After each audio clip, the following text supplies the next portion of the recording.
જય વસાવડાના તમામ વિડીયોનો એક જ ઓફિશિયલ ખજાનો એટલે પ્લેનેટ જેવી યુટ્યુબ ચેનલનો જલસો. તો જલ્દી લાઈક કરો, સબસ્ક્રાઇબ કરો અને બેલ આઇકન પ્રેસ કરી ઓલ સિલેક્ટ કરો જેથી તમે જોઈ શકો हमारा वीडियो સૌથી પહેલા.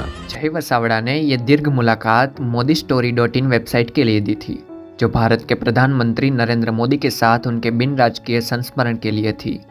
इसके बाद 19 अक्टूबर 2022 को मोदी जी के साथ उनकी गर्मजोशी अनौपचारिक मुलाकात भी हुई. 17 सितंबर को उनके जन्मदिन के उपलक्ष्य में बधाइयों के साथ ये कुछ निजी स्मरण राजनीति से परे उनके अच्छे इंसान के तौर पर स्वभाव की झलक भी दिखाते हैं.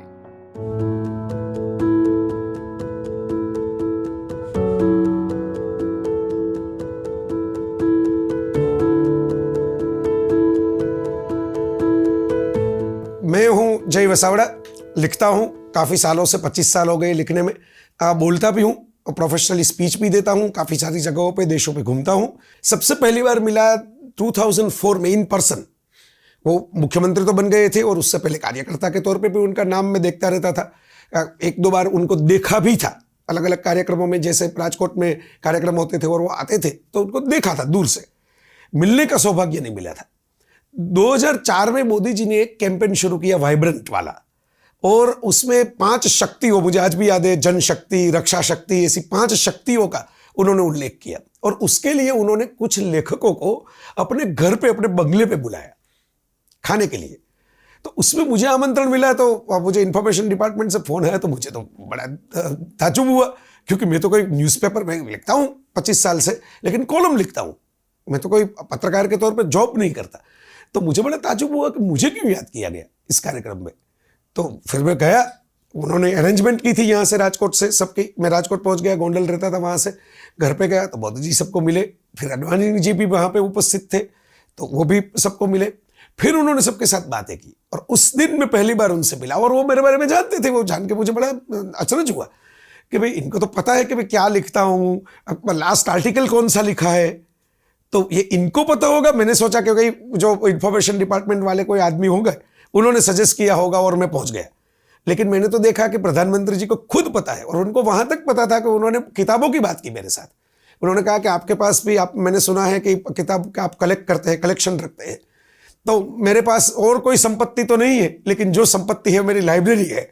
ये पहली बार की मुलाकात में ही उन्होंने बात की तो बड़ा अच्छा लगा.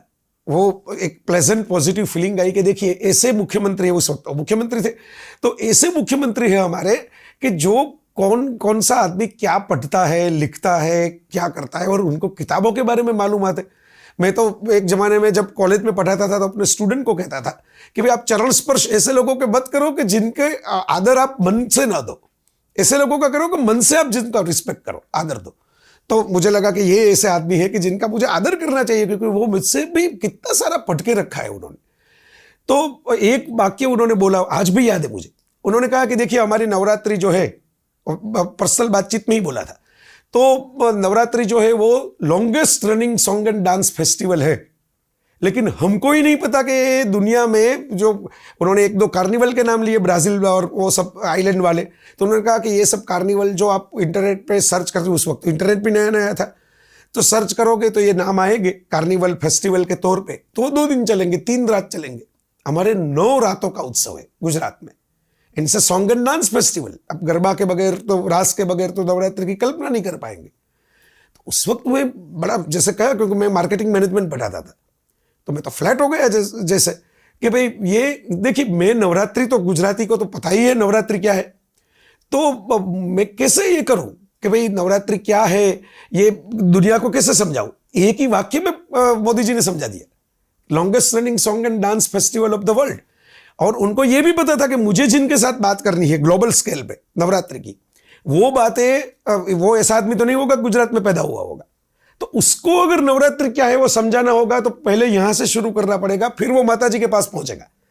और मुझे आज भी याद है कि जब उन्होंने छोड़ा गुजरात, जब प्रधानमंत्री बनने, उसके पहले उन्होंने एक प्रसिद्धा परमेश्वरी करके एक बहुत ग्रांड कार्यक्रम अहमदाबाद में किया था, और वो नवरात्रि का ही कार्यक्रम था. तो कहां से कहां तक बात पहुंच गई इतने सालों में. तो फिर मैं उनके कैंपेन देखता रहा, उनके साथ अलग अलग कार्यक्रमों में जुड़ा हुआ. एक वाक्य मैं सुनाता हूं. उनके किताब थी ज्योति पुंज. तो राजकोट, अब मैं राजकोट में रहता हूँ, जो गोंडल के पास का गांव है, वहाँ के प्रवीण प्रकाशन ने वो पब्लिश की थी। तो मुझे अचानक एक दिन वो गोपाल भाई का फोन आया कि आपको ज्योतिपुंज के लिए बोलना है। तो पहले तो मैंने सोचा कि कोई किताब के लिए मुझे बोलना है, तो मैंने सहर्ष स्वीकृति दे दी कि, तो उन्होंने कहा कि भाई मैं आपको किताब भी भिजवाता हूँ, उसकी डिटेल भी भिजवाता हूँ। तो आ गई सब डिटेल, किताब आ गई, किताब देखा तो बड़ी किताब, संघ के जो ऐसे आदमी के जो साइकिल पे फरते थे, जिसके पास कुछ अकिंचन जिसको कहते हैं संस्कृत में, जिसके पास कुछ होता नहीं, जो सिर्फ राष्ट्र के लिए अपने आप को तर्पण कर देते, अर्पण कर देते, ऐसे आदमी। तो उनके बारे में, अपने गुरुओं के बारे में, अपने वो गुरुओं, विचार गुरुओं के बारे में मोदी जी ने लिखा था।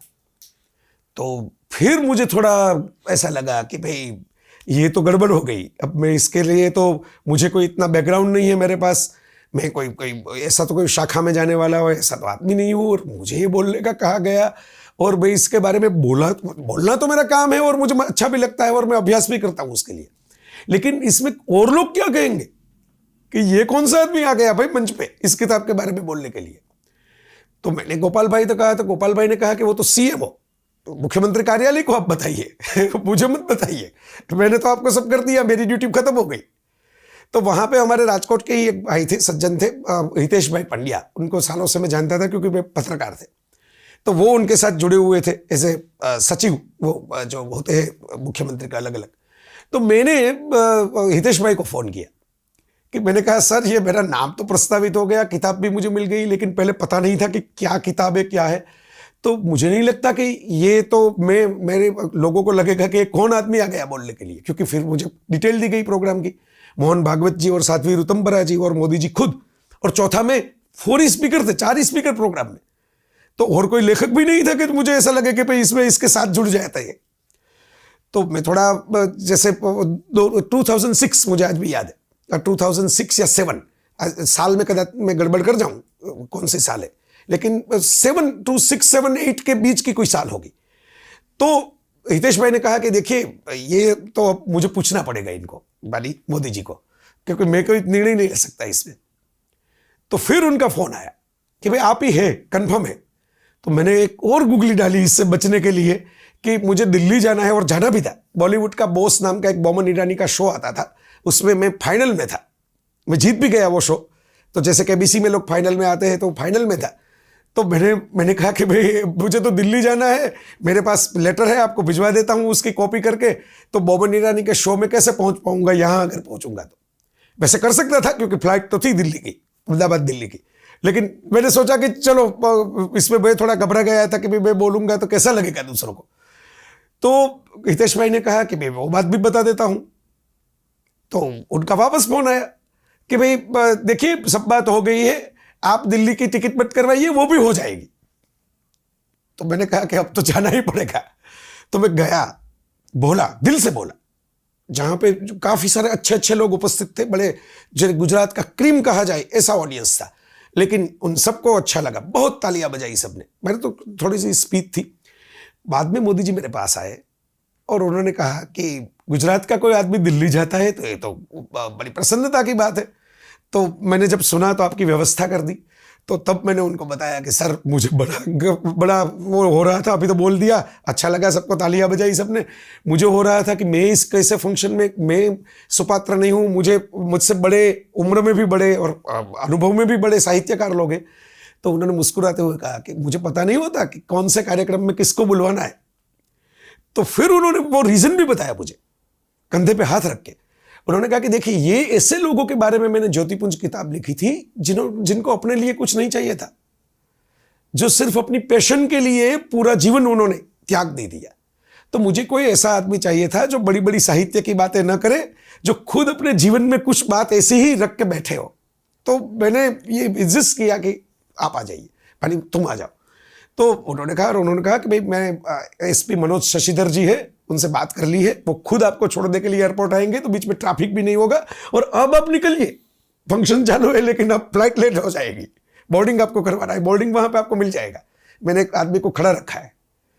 तो ये मेरे लिए तो बड़ा जैसे, क्योंकि तब तो मुख्यमंत्री के तौर पे भी 2007-8 में तो मोदी जी का तो बड़े पॉपुलर नाम हो गया था गुजरात में, और इवन इंटरनेशनल होने चला था। तो फिर ऐसे मुलाकातों का सिलसिला आगे बढ़ा। जैसे कार्यक्रमों में पर्सनली तो मैं कभी उनको मिलने के लिए टाइम लेके गया नहीं हूँ, कभी ऐसे तो मिला नहीं हूँ, तो कार्यक्रमों में मिलते रहे और वो याद भी करते रहे। तो एक बार सौराष्ट्र यूनिवर्सिटी के कार्यक्रम में आए थे, तो वो जल्दी आ गए, मैं बैठा था, तो मुझे याद है आज भी कि भाई उन्होंने कहा कि क्या जय कुमार क्या पढ़ रहे हो अभी।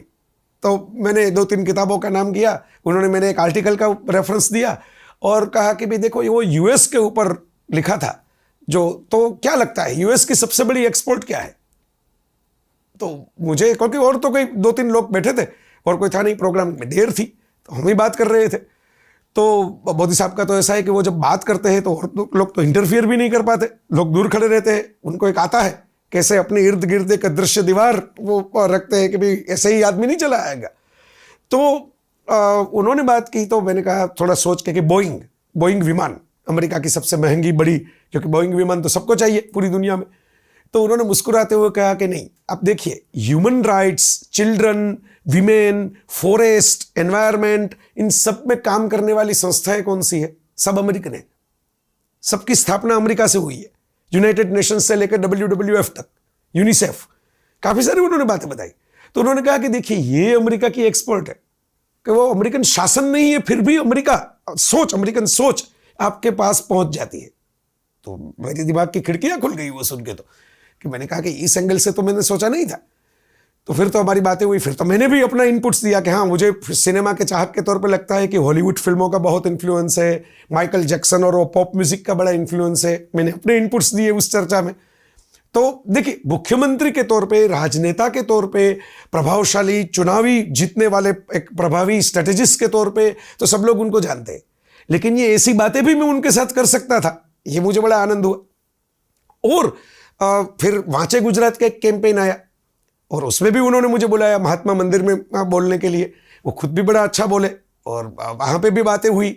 उन्होंने, मुझे याद है आज भी एक बात सुनाई थी कि भाई देखिए, सबको कुछ भी पढ़ना हो पढ़ने देना चाहिए पहले। ऐसा नहीं है कि सब स्वामी विवेकानंद से ही शुरू करें या हमारे गुजरात के मनुभाई पंचोली दर्शक उनसे शुरू करें। तो कुछ भी पढ़ो, पानी पूरी रोज नहीं खा पाओगे, तो एक दिन तो डॉक्टर भी बोलेगा कि खिचड़ी खा लो। तो पढ़ना अगर आएगा तो कुछ किताबें हाथ में लेने का शौक होगा तो दूसरी किताबें भी आएगी। तो फिर उन्होंने एक और एग्जांपल दिया कि बहुत हैवी लोडेड ट्रक जो होता है ना, उसको ऐसे ही टर्न दोगे तो वो गिर जाएगा, लेकिन उसको धीरे धीरे टर्न दोगे तो वो आसानी से मुड़ जाएगा।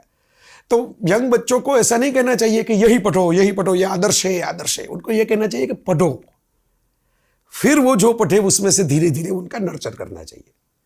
तो ये तो कोई शिक्षक वाली सोच हो गई, जैसे वहां पे वो पूरी ब्रांडिंग वाली सोच थी।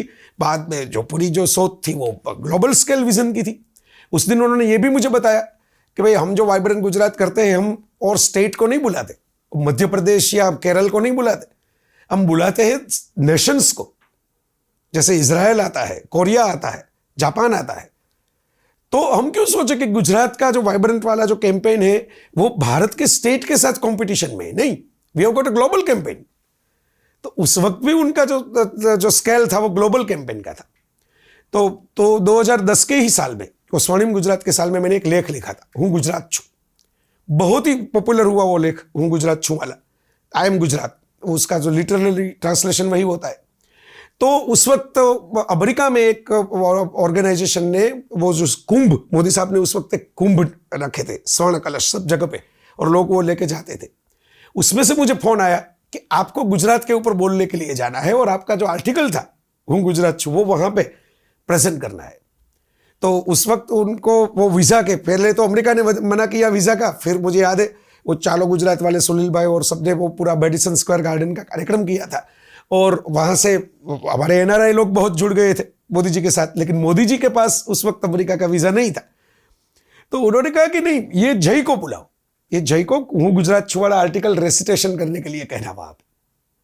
तो वो मुझे बोला गया, वहां से फोन आया कि आपको जाना है अमेरिका, और मैं पहुंच भी गया, वापस भी आ गया। फिर 15 अगस्त का कार्यक्रम तो राजकोट में था, तो मेरा नाम आया उसमें सम्मान के लिए। तो उस वक्त मेरी माता जी तो नहीं थी, मैं पिता पुत्र हम दोनों ही रहते थे। उस वक्त मेरे पिताजी की तबीयत इतनी नासाज नहीं थी, अच्छी थी, चल के पैदल आ सकते थे। तो मैं और मेरे पापा दोनों गए। तो मोदी साहब के लिए मैं अपनी किताब लेके गया था, लाइफ एट काइट नई आई हुई थी, पतंग के बारे में, फेस्टिवल के बारे में उनसे ही सीखा था कि प्रोजेक्ट कीजिए, अच्छा प्रोजेक्ट कीजिए, क्वालिटी वाला काम कीजिए, ब्यूटीफुल लुक दीजिए अपनी किताबों को, अपनी बात को, अपने कैंपेन को। तो मैंने पूरी कलर में, उस वक्त पैसे नहीं थे तो छोटी सी बनाई थी, लेकिन कलर में बनाई थी। तो उनको मैंने पहले जो मिलना होता था राज्यपाल के साथ, किसी भी ऐसे कार्यक्रम 15 अगस्त 26 जनवरी में प्रोटोकॉल के तहत पहले राज्यपाल से मिलना होता है, फिर मुख्यमंत्री के साथ सम्मान में जाना होता है। तो कमला बेनीवाल जी वहां पे राज्यपाल थी, मुझे आज भी याद है। वो तो ऐसे गंभीर मुखमुद्रा करके बैठी हुई थी, तो मुझे लगा कि इनके पास तो जाना ही नहीं चाहिए, क्योंकि इनको, मुझे तो कोई परिचय नहीं है। तो मैं तो कोने में खड़ा रह गया। एक रमेश मेरजा अधिकारी है, वो मुझे पहचानते थे, तो उन्होंने मुझे बुलाया कि पीछे मत खड़े हो, आगे आओ, तुम्हारा सम्मान है यहाँ पे।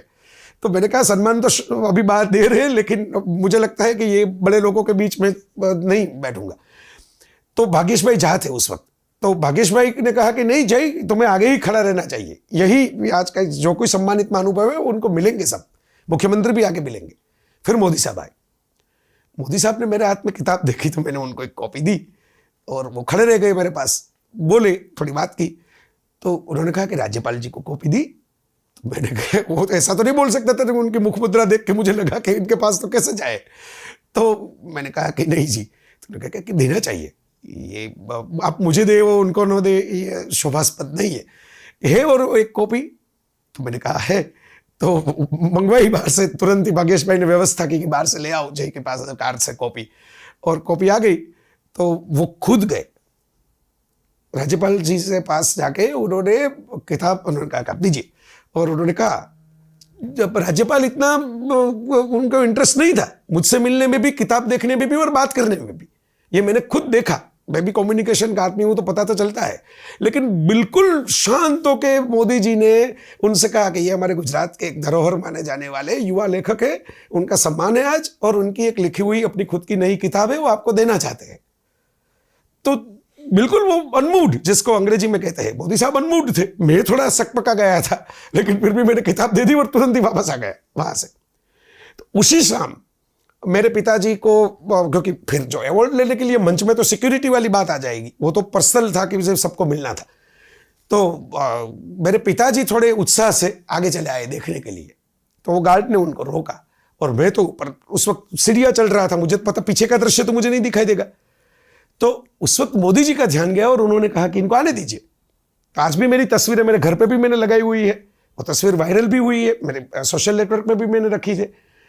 तो उन्होंने मेरे साथ मेरे पिताजी को, तो जो बाद में पता चला कि पापा भी पीछे से आ रहे हैं, उनको एक फिर आदमी लेके आया ऊपर तक, और मोदी साहब ने मुझे तो सम्मानित किया, मेरे पापा को भी उनको सम्मानित किया साथ में, पिता पुत्र को। आज तो मेरे पिताश्री नहीं है इस जीवन में, लेकिन ये उसके लिए एक बड़ी धन्य क्षण थी कि अपने बेटे के साथ मुख्यमंत्री के सामने सम्मानित होना, और उनके कंधे पे हाथ रख के, वो तस्वीर किसी ने ले ली है और मेरे पास है, कंधे पे हाथ रख के मोदी साहब ने मेरे पिताजी को बताया कि देखिए आपका छोटा सा रतन, चिथरे विट्यू रतन, गुजराती का एक है, चिथरे विट्यू रतन। तो चिथरे विट्यू रतन मानी आपके पास बहुत संपत्ति नहीं है, आपके पास बहुत कोई बैकग्राउंड नहीं है बड़ा, कोई मिलकत विलकत नहीं है, लेकिन कुछ है, कुछ प्रतिभा है जिसके वजह से आपको कोई पहचानता है। तो उन्होंने गुजराती में कहा कि आपका चिथरे विट्यू रतन देखो अब दुनिया में झलकेगा, तो आपको खुश होना चाहिए, इसके लिए गर्व महसूस करना चाहिए। आज देखिए मेरे पिताजी का देहांत हुआ 20 अक्टूबर 2021। मोदी साहब जब प्रधानमंत्री बने 2014 में, उस वक्त लास्ट अभिभाषण उनका जो विधानसभा में गुजरात में हुआ था, उसमें मैं गया था सुनने के लिए, और एक फूल उनको प्रेजेंट करके वंदन करके चला आया था। उसके बाद उनको इन पर्सन कभी मिला ही नहीं हूं, ऐसा कोई काम ही नहीं है कि मुझे फोन करना पड़े। एक बार काम आया था, मैंने जब कोविड में फंड रेजिंग किया था अपनी किताबें बेच के पीएम केयर्स के लिए, तो वो उनके एक पीए है, उनको मैंने कहा कि भाई मुझे ये चेक भिजवाना है, और उसके सामने मेरे रीडर्स को मैंने कहा है कि आप जितनी किताबें ले उतने पैसे मैं खुद के डालूंगा, इसमें मैं खुद अपने पैसे इतने सेम टू सेम दूंगा, तो आप भी दीजिए मैं भी देता हूं। तो वो एक पूरा कैंपेन चला था।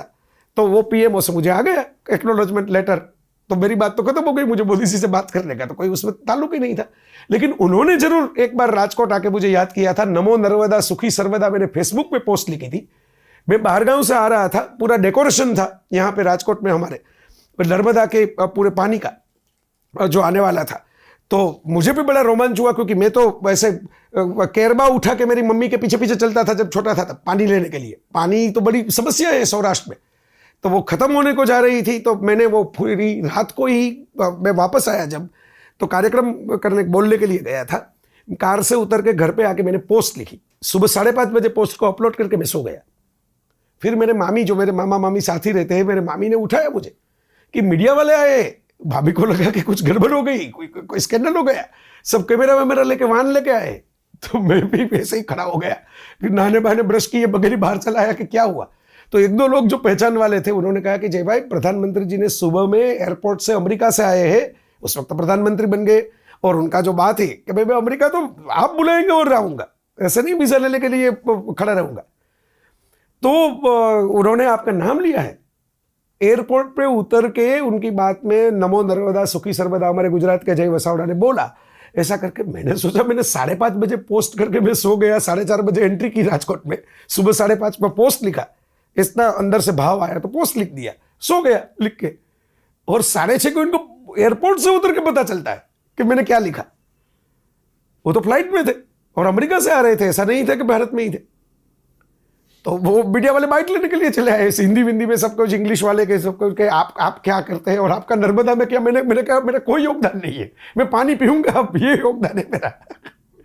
तो ये उनका बड़प्पन है। मैं तो कभी मिलने के लिए भी नहीं गया, कभी कोई खत भी नहीं लिखा, कभी कोई ऐसी बात नहीं हुई। वो याद करते रहते हैं। मेरे पिताश्री का जो देहांत हुआ, मैं वो बात कर रहा था कि 20 अक्टूबर अभी 2021 में, शरद पूनम, तो उनका दूसरे ही दिन लिखा हुआ खत मुझसे मिला। प्रधानमंत्री के तौर पे उन्होंने व्यक्तिगत तौर पे मुझे याद रखा। मैं घर पे पढ़ा था और मेरी शिक्षा में, और वो पिताजी थे इन्वॉल्व, वो भी खत में उन्होंने लिखा है।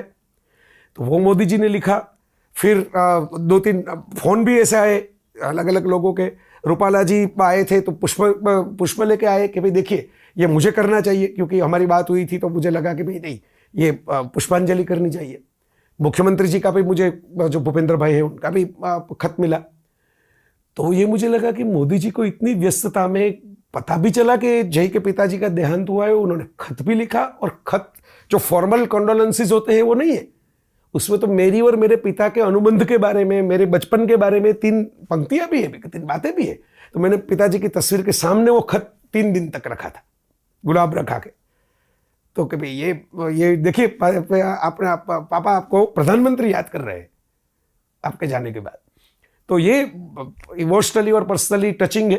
और मुझे याद है कि भी जब वो बीमार थे मेरे पिताजी, तो उसी वक्त मोदी साहब का जन्मदिन का एक कार्यक्रम था और मुझे आमंत्रण था। तो मैंने कहा कि भाई शक्ति सूत्र ऐसा कुछ मैं बोलूंगा नरेंद्र मोदी के, वो स्ट्रेटेजी वाले सूत्र थे। जैसे मैंने एक सूत्र बनाया था कि भाई आप 50% थियरी और 50% प्रैक्टिकल का कॉम्बिनेशन हो तभी अनबीटेबल हो सकते हैं।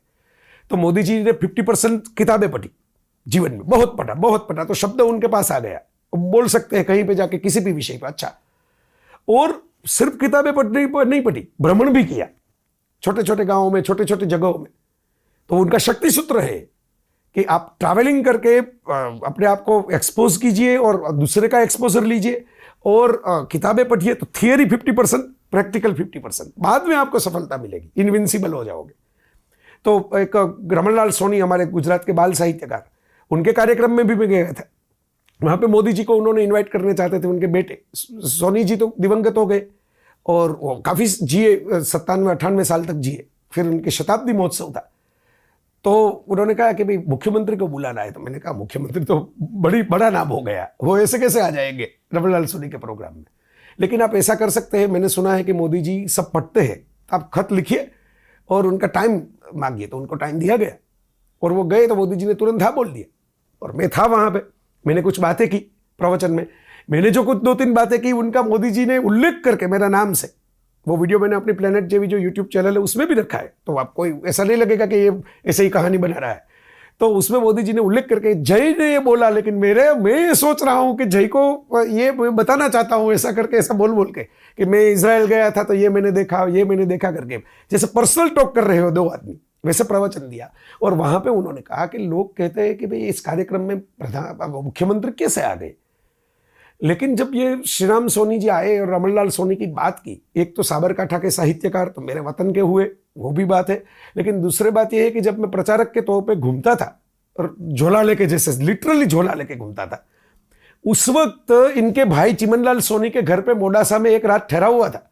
तो ये ऋण स्वीकार है मेरा कि भाई चलिए मैं रमनलाल सोनी के कार्यक्रम में जाता हूं। ये नरेंद्र मोदी की जो ये प्रतिभा, ये मेमोरी, ये बड़ा इंटरेस्टिंग वाकया है। और मैं गोंडल के उद्योग भारती के साथ संलग्न हूं, अभी तो उसके साथ ट्रस्टी के तौर पे भी हूं। उस वक्त तो एंकरिंग करने के लिए गया था उनके कार्यक्रम का। वहां पे नवल किशोर शर्मा जी एज राज्यपाल आए थे, उस वक्त के राज्यपाल वो थे। और उन्होंने गोंडल में, जहां पे नरेंद्र मोदी तो क्या और कोई आगेवानी नहीं है, कार्यक्रम तो खादी का है, गांधी जी का है, उन्होंने मोदी जी के बारे में प्रशंसा पुष्प बोले। ये मोदी जी की एक कला है। प्रणब मुखर्जी से लेकर नवल किशोर शर्मा, वो उनका बैकग्राउंड और नरेंद्र मोदी का बैकग्राउंड तो अलग है, लेकिन मुखर्जी साहब हो या नवल किशोर शर्मा जी हो, जो पढ़ने लिखने वाले इंसान होते हैं, जिनको कुछ इंटरेस्ट होता है लिटरेचर में, शब्द में, दुनिया को देखने में, पर्सपेक्टिव रखने में, मैंने देखा है मोदी जी का तार उनके साथ जुड़ ही जाता है। मैंने वो ऐसे साइलेंटली ऑब्जर्व किया है। ऐसा नहीं कि हर बार का मैं वहां पे उपस्थित रहा हूं, तो वो चाहे विपक्ष के लोग हो, चाहे दूसरी दुनिया के लोग हो, कि वो कनेक्ट हो जाते हैं उनके साथ, उनको ये मालूम है, वो उनकी कला है। मैं दूर से देखता हूं तो मुझे अच्छा लगता है। ऐसे बहुत सारे वाक्य तो है, सब तो मैं सुना नहीं पाऊंगा अब, क्योंकि ये कि पूरा मेरे ऊपर तो कार्यक्रम नहीं है, लेकिन मुझे ये जो मेरे पर्सनल, मैंने जो देखा, जो फील किया, उनके साथ की जो घटनाएं हुई, उनके साथ जितनी बातें हुई, जैसे हमारे कभी ऐसी बातें तो हुई नहीं कि सर ये एक काम है, आप जरा कर दीजिए तो अच्छा लगेगा, ओके, ऐसी कभी बात नहीं हुई।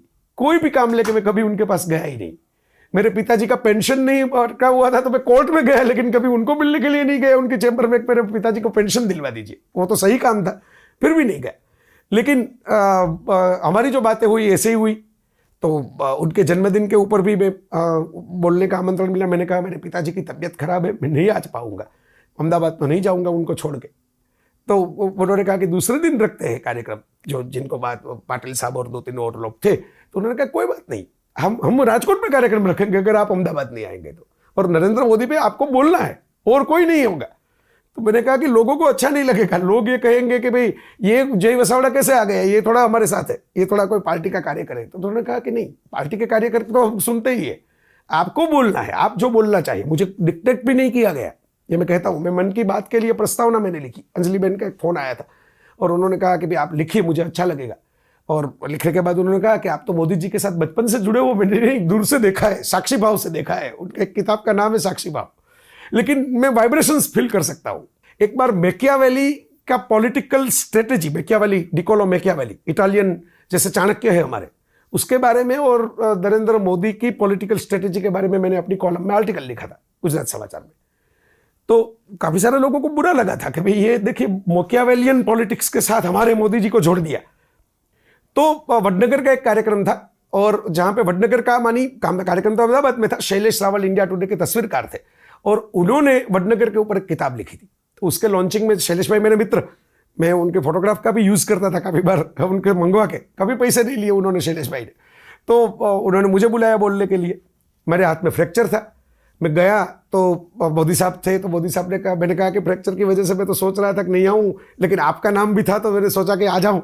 तो वो मुस्कुराए कि भाई देखिए सुविधा अच्छी रखे, इतने गांधीयन स्वदेशी वाले मत बन जाइए, एसी में ट्रैवल किया कीजिए, पूरे अपने आराम सही तरीके से कीजिए, खाना कम खाइए, ऐसे बोलने वाली टिप मुझे देने लगे कि बोलने के लिए ट्रैवलिंग करने में कैसे, कि ट्रैवलिंग करने वक्त खाना कम खाइए और अपनी सुविधा कंफर्म रखे कि भाई नहीं मैं सो जाता हूं तो सो जाता हूं, अब मुझे मेरा नींद का टाइम हो गया, अब मुझे अच्छी सुविधा चाहिए।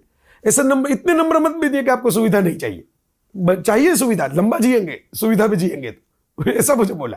तो वो बातें हो रही थी। उन्होंने कहा पब्लिकली कि हाटकेश्वर मंदिर के दिए में के उजास में, वडनगर में एक मंदिर है पुराना, अखंड दिया जलता है वहां पे, हाटकेश्वर मंदिर। तो वहां पे तो मैंने किताबें पढ़ी है रात को जाके, क्योंकि घर पे लाइट बंद हो जाती थी, बिजली नहीं होती थी। तो नागरों को तो आना चाहिए ऐसा करके मुझे कहा। शैलेश भाई का कैमरा बिगड़ गया, खोल के उन्होंने सही कर दिया। तो मैंने उस वक्त पता चला कि अच्छे फोटोग्राफर भी है और उनको टेक्निकल नॉलेज है, कैमरा कहां से खोलते हैं, निकॉन का। तो उस वक्त उन्होंने मुस्कुराते हुए कहा कि वो मैकियावेली वाला अच्छा था। तो मैंने तो जो लिखा वो तुलनात्मक तटस्थ भाव से लिखा था। तो उसमें समीक्षा थी और पॉलिटिकल ऑब्जर्वेशंस थे। तो काफ़ी सारे लोगों ने उस जमाने में, सोशल मीडिया तो इतना नहीं था, ट्रोल भी किया था उसकी वजह से कि भाई ये देखिए मोदी जी का क्या कर रहे हैं, क्या कैसे कैसे कर रहे हैं। तो मोदी जी ने तो बड़ा प्रसन्नता से, और उन्होंने कहा कि अच्छा सोचते हैं, लिखते हैं, डीप ऑब्जर्वेशन है और बहुत पढ़ते हो, तो उन्होंने प्रशंसा की। तो ये मुझे बड़ा इंटरेस्टिंग लगा। तो मैं तो मानता हूँ कि भाई नरेंद्र मोदी जो है इज अ मास्टर कम्युनिकेटर। ये उनको आता है कम्युनिकेशन कहाँ करना है, कहाँ नहीं करना है, वो भी आता है। कहाँ मौन रहना है, कहाँ पे स्थिति हो जब संभल न जाए तब तक बोलना नहीं है, मौन रहना है, वो भी आता है। कहाँ पे क्या बोलना है, एक वाक्य बोल के कैसे हिला देना है आसपास की दुनिया को, वो भी उनको आता है। और वो स्वतंत्र कम्युनिकेटर है, मानिए वो डिपेंडेंट नहीं है। दो तरीके से डिपेंडेंट होते हैं कम्युनिकेटर, या तो दूसरे लोग उनको सोच दे, इंफॉर्मेशन दे, स्लोगन दे, स्पीच दे। तो मोदी जी के बारे में तो मैंने माहिती इंफॉर्मेशन डिपार्टमेंट के हमारे मित्रों से सुना था कि वो पहले तो ऐसा होता था कि सीएम की स्पीच हो तो सुबह में वो उसकी प्रेस नोट तैयार होती थी, क्योंकि स्पीच भी तैयार होती थी। तो फिर मोदी जी जहां जहां बोलने के लिए गए तो वहां के लिए एक अकेला आदमी को वापस जाना पड़ता था, क्योंकि साहब तो क्या बोलेंगे पता ही नहीं, स्पीच तो रिटन है ही नहीं, वो तो खुद बोलेंगे अपने हिसाब से, वो क्या करेंगे वो उनको खुद को मालूम है। तो वो बोलते थे हमारे मित्र लोग कि हमारी पूरी सिस्टम कॉलप्स हो गई वो पुरानी वाली, अब हमको जाना पड़ेगा और मुख्यमंत्री जो बोलेंगे या प्रधानमंत्री जो बोलेंगे वो रिकॉर्ड करना पड़ेगा और फिर प्रेस नोट बनानी पड़ेगी। तो ये उनकी स्टाइल है, उनको आता है कैसे करना। तो अपने ऊपर फेंके गए पत्थरों से कैसे अपना मकान बनाना, वो पुरानी कहावत है, वो भी उन्होंने करके बार बार दिखाया है। लेकिन वो तो पॉलिटिकल बातें हो गई। लेकिन मैं ये सोचता हूँ कि भाई सालों के बाद, जैसे गांधी जी में एक गुण थे और मोदी जी को गांधी जी बहुत प्रिय भी है। मैंने एक बार पोरबंदर के कार्यक्रम में अपनी आंखों से देखा था कि एक व्यक्ति ने गांधी जी की कोई कड़ी आलोचना, बदसरना जिसको कहते हैं, ऐसी की। और वो कार्यक्रम में मोदी जी ने बहुत अच्छा लिखा भी था गांधी जी के बारे में, वो बुक में। और उन्होंने जैसे वो बोला कुछ नहीं, वो जो भाई साहब बोल रहे थे बड़े उछल उछल के, उनके सामने जो कैसे देखा तिरछी नजर से, तो पूरे सब जितने लोग बैठे हुए थे सबको पता चल गया कि ये मोदी साहब को पसंद नहीं आ रहा है, ये जो बोल रहे हैं बोलते ही जा रहे हैं। तो वो चुप हो गए, बोलने वाले गांधी जी के विरुद्ध में बोलने वाले वो आदमी जो थे, मैं तो पहचानता भी नहीं था उनको, चुप हो गए। मैंने खुद देखा। तो गांधी जी को ये आता था direct dialling with the connection with the people. उन्होंने खुद अपने मीडिया बनाए बात करने के लिए। उस जमाने में गांधी जी ने खुद घूमे, पब्लिक के पास गए। मोदी जी ने भी आज वही किया है, बीच की चैनल निकाल दी है सब कुछ, और खुद पब्लिक के साथ डायरेक्ट कम्युनिकेशन करते हैं, चाहे सभा भी हो, चाहे ऑनलाइन कम्युनिकेशन हो, चाहे ट्विटर या यूट्यूब पर ये हो, चाहे प्रधानमंत्री की डायरेक्ट बात जो होती है वो हो, या मन की बात हो रेडियो के ऊपर। तो ये मैंने देखा है। और मैंने ये भी देखा है कि इतने सालों में, जैसे मैंने आपको बताया, मैं कभी कोई काम लेके नहीं गया, कोई पर्सनली ऐसी मुलाकात की चलो बैठते हैं, कभी कोई इंटरव्यू लेने के लिए भी आज तक नहीं गया। सोचा है बहुत बार कि मोदी जी के साथ बैठ के इंटरव्यू भी करना चाहिए, लेकिन कभी ऐसी कोई हुई नहीं कि भाई हिम्मत के वहाँ जाके बोलूँ कि भाई करना चाहिए। लेकिन उन्होंने जहाँ जहाँ याद रखना चाहिए वहाँ रखा, उन्होंने प्यार किया। तो ये पर्सनल है, मैं ऐसा मानता हूँ उनका। शायद ये क्योंकि मैं लिखता तो बड़ा खुल के हूँ, जो लोग मुझे पहचानते हैं उनको मालूम है कि एक लेखक के तौर पे मैंने कभी ऐसा नहीं रखा कि इस विचारधारा को ही प्रमोट करे या इस इंसान को ही प्रमोट करे। जो सही लगा, जो सच लगा, जो, और मैं तो मानता हूं कि प्रोग्रेसिव और आधुनिक सोच मॉडर्न होनी चाहिए, तो मॉडर्न पर्सपेक्टिव से जो पुराना बुरा लगा उसकी टीका भी की, आलोचना भी की। लेकिन कभी मुझे पर्सनली किसी ने नहीं बोला कि आप ये क्यों कहा, मोदी जी की ओर से, मोदी जी के तौर से कभी किसी ने ऐसा नहीं किया। कभी ऐसा अनुभव नहीं हुआ। उल्टा अनुभव हुआ कि मैं इतना स्पष्ट लिखता हूं, ये सब लिखता हूं, फिर भी एक फोन आता है कि मन की बात की प्रस्तावना आपको लिखनी है गुजराती में। तो ये मुझे अच्छा लगता है कि नहीं, उनको सही गलत की पहचान भी है। तो मैं कहता हूं कि भाई गांधी जी के बाद ये एक ऐसा आदमी मिला कि जिसने इतनी इंप्रेशन क्रिएट की। वो छोड़ दीजिए प्रधानमंत्री, मुख्यमंत्री, पॉलिटिक्स सब छोड़ दीजिए, लोगों के दिलो दिमाग पे इंप्रेशन डालना वो अपने आप में एक विरासत है, वो एक अपने आप में एक खजाना है। वो एक हर कोई नहीं कर पाता। जैसे कैनेडी बहुत कम टिके यूएस पॉलिटिक्स में, उम्र भी बहुत छोटी थी, लेकिन लिंकन के बाद कैनेडी का नाम आने लगा। वो जो उन्होंने फीलिंग की छाप छोड़ दी, इंप्रेशन छोड़ दी, वो दिल से दिल का मामला है। और मैं काफी बार बोल चुका हूं कि मोदी जी के पास लवर्स है, फैन नहीं है, और वो जो कहते हैं ना फॉलोअर्स, वो भी नहीं है, अनुयायी नहीं है, लवर्स है। और लवर्स के मामले में वही होता है कि अगर आप जिसको चाहते हो उसकी टीका भी करो तो प्यार और उबड़ के आता है। तो ये उनकी, क्योंकि वो तो कहाँ से शुरू किया, बैकग्राउंड कुछ नहीं, और कहाँ पहुंच गए as a brand, as a व्यक्ति, एज ए कम्युनिकेटर। मैं एक हेयर कटिंग के लिए कर्नाटक में बैठा हुआ था और कर्नाटक वाले ने, पता चला, मुझे फोन आया, गुजराती में बात की बेंगलोर में, तो वो कटिंग करने वाले ने मुझे पूछा कि आप गुजरात से? तो मैंने कहा मोदी जी को जानते हैं? मैंने कहा कि थोड़ा बहुत बात करवाएंगे मेरी। तब तो वो सीएम थे, पीएम भी नहीं थे। बेंगलोर में एक हेयर कटिंग वाला मुझे बोल रहा है कि जानते हैं? हाँ, बात करवाएंगे मेरी। कश्मीर गया था 2004 में। अब 2004 में तो मोदी जी भी नए नए थे, अभी 2001 में तो मुख्यमंत्री बने थे, फिर 2002 वाला आया था। तो वहाँ के कश्मीर में वो मुझे एक आदमी ने बोला था कि भाई आपके गुजरात में तो बड़ी घी दूध की नदियाँ बह रही है। मैंने कहा कि भाई गुजरात अच्छा है, सुखी है, संपन्न है, कोई प्रॉब्लम वाला है नहीं, स्टेट हमारा शांत है, लड़कियां घूम सकती है रात को 1 बजे अकेली आइसक्रीम खाने के लिए हमारे राजकोट में।